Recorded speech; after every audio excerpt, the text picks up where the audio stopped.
Hello, this is Nightmare Glitch. Welcome again to my Let's Play of Illusion of Gaia. In this part, guess what?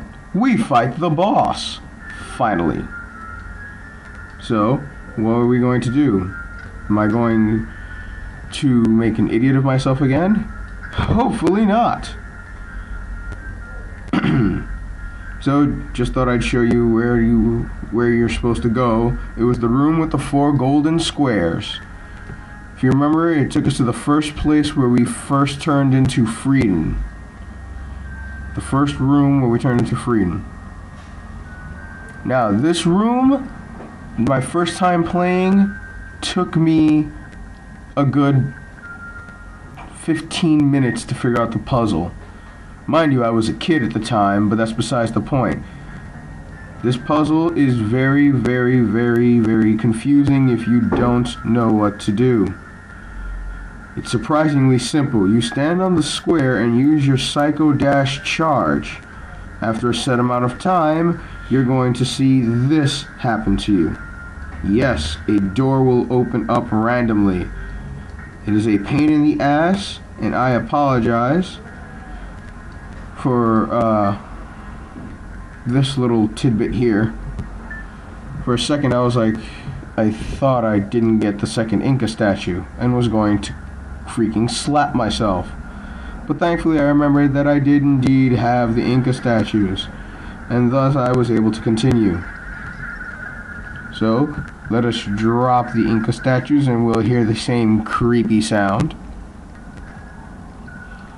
And we'll go to dark space to turn into Frieden, because you know what's coming. I've only said it like a million times. Come over here, talk to her, and save our game. Let's record.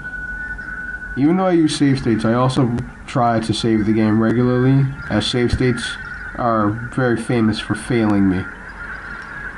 To continue on, you stand on this square, and there's a little scene. Whoosh, we flew. Now, just to show you, there is a way if you want to go back. You climb up the ladder, go past the bridge, and you can go back to dark space if you want to save and quit. But we won't quit. We're awesome. We're gonna save state and go right into this boss, face on, head on, sword ready, and urine in our tights. So, to defeat this boss, it's fairly simple. You slap the hell out of his hands, and you'll see I got kind of carried away and ran away from it. His hands will eventually sink down. Ouch, took a hit, didn't need to. Run! Okay, what'll happen is his eyes will widen. When his eyes widen, feel free to smack the hell out of him. Now, there's a trick to this boss in that... and yes, just so you know, quick note, the safest place to hide is the sides, not the back where I stood. The back where I stood is a stupid place to go. The trick to this boss is there's a space that will protect you from that line of fire that keeps passing by me. And it'll basically keep you out of danger while you smack the hell out of the boss.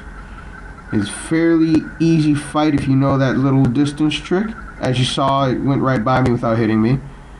It's a fairly easy boss. You shouldn't need the herbs, though I equipped one just in case. And it shouldn't take you more than a few minutes to just pretty much destroy this demon head. I don't know the boss's names, so if anyone knows, just feel free to put that down there, you know, just a comment, let us all know. Anyway, we have now finished our first real dungeon, since the basement was kind of kid stuff. We finished our first real dungeon. We have gotten all that we need. The red jewel, the herbs, and the next time we play, we find a little bit about Will. We find out a little bit about Will as we find the golden Inca ship. For now, this is Nightmare Glitch, and I am Audi 5000. Whoosh.